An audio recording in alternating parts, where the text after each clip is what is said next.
Ito pala mga idol ang napakagandang simbahan ni Kibuloy na kung saan nga mga idol ay tinawag ito na KOGC Katedral. Subalit ano nga ba mga idol ang hiwaga sa lugar na ito? Dahil ayon nga mga idol sa isang vlogger ay sinasabi niya na tumayo daw ang balahibo niya nung pagpasok niya sa loob. At habang pinapanood ko nga mga idol ang video na ito ay parang tumayo din ang aking balahibo. Subalit magkaiba kami mga idol ng pakiramdam dahil ang vlogger na ito ay tumayo ang balahibo dahil di umano sa iba ang kanyang pakiramdam. At ang feeling pa nga daw niya di umano nga mga idol ay siya ay nasa langit.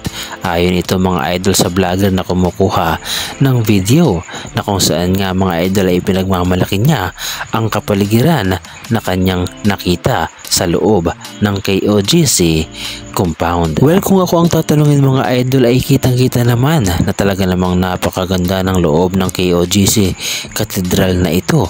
At kung ikaw nga mga idol siguro ang pupunta dito ay ikaw ay mahihiyang pumasok dahil sa aking kagandahan nito. Subalit hindi natin alam mga idol ang totoo na nagaganap sa loob ng KOGC compound na ito. At ang inyo nga mga idol ay nakikita na wala pang tao at hindi pa ito nakahanda mga idol. Subalit ipapakita ko sa inyo mga idol kapag ito na ay puno na ng tao at habang nasa gitna na si Kibuloy na nagsasalita at umaawit kasama ang kanyang mga pastoral at lahat ng mga miyembro sa loob nito. At ito na nga mga idol ang mukha ng katedral na ito kapag narito na nga mga idol ang mga miyembro kasama si Kibuloy.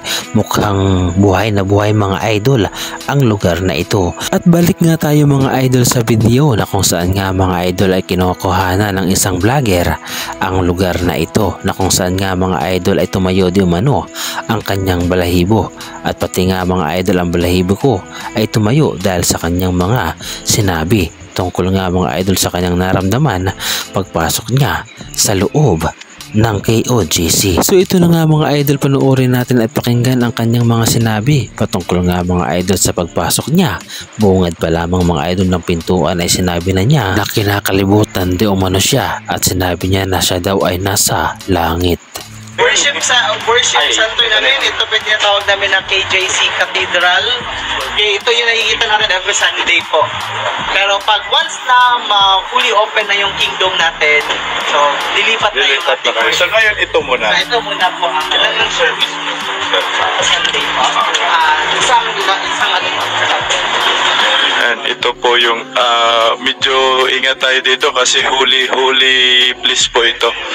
Ito po yung pinapanood natin sa television, no. Ay, napanood ninyo sa television ni Siminay. Wow.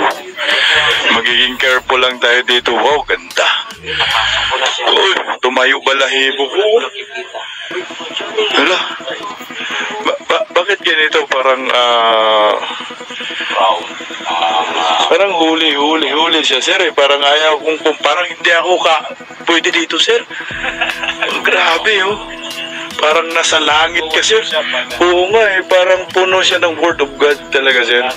So yun nga mga idol, inyong narinig ang kanyang mga naramdaman na di umano nga mga idol ay siya ay tumayo ang balahibo, word of God daw ang nasa loob at parang siya ay nasa langit daw. So yun yung pakiramdam niya mga idol at marahil ang mga miyembro ni Kibuloy ay ganoon din ang pakiramdam. Siguro talaga mga idol kapag ikaw ay walang masyadong alam sa Biblia, sa mga salita ng Diyos, sa totoong kaligtasan, ay ikaw siguro nga mga idol ay mahihikayat at matutukso na lumapit sa mga ganitong klaseng aktibidad ni Kibuloy at marahil ay isa ka sa mga biktima na mapabilang sa kanyang mga miyembro o pastoral. No? Grabe mga kapista ko, kita nyo. Napakaganda. Wow. Ayan mga kabista, this is my first time na nakarating dito sa worship place po ni Pastor Kibuloy. Ganda, grabe. Wow. Ayan na. Uy, isang karangalan po na nakarating tayo dito. Ayan, ganito kaganda oh. Actually sir, yung nakikita ko ito ho, ayan po yung talagang lagi no, logo no. Napakaganda oh. Ay, first time po natin dito ha. Mapalad po tayo mga kabistak. Tapos dito yung mga choir no.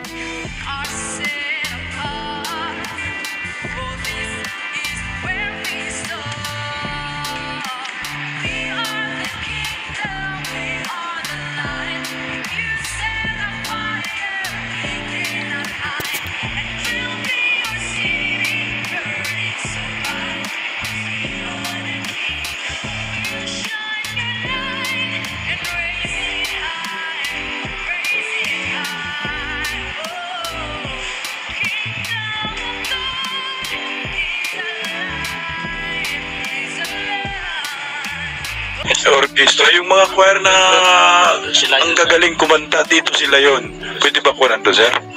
Ito yung orchestra, yung mga orchestra. Ito yung orchestra. So ngayon, napanood ninyo sa television, dito yung mga magagaling na choir. Parang tatayo, balahibo mo pag kumanta. Dito sir, yung mga choir sir, tumatayo sir. Ngayon oh. Wow, grabe. Tumayo balahibo ko sir. Alam mo parang ang yung spirit sir, no? Iba. Dito si pastor tumatayo. Walay ka humangyawa sa ngalan ni Jesus. Walay ka humangyawa sa ngalan ni Jesus. Walay ka humangyawa sa ngalan ni Jesus. Ang yawa mo dagat. Dito sir, dito oh. Nandito si pastor tumatayo, tapos sa yung panood ninyo sa television oh. Wow, maganda. So yun nga mga idol, inyong napanood ang kagandahan ng simbahan na itinayo ng KOJC. Subalit yun talaga mga idol ang kapalaran ni Kibuloy, kung sana nga mga idol ay naging mas mabuti siya o naging mabuti siyang leader sa kanyang mga miyembro at hindi niya ginawan ng kabalastugan yung mga pastoral niya, ay di sana ay nananatili siya dito sa KOJC compound na ito, na kung saan ay doon siya nagtuturo.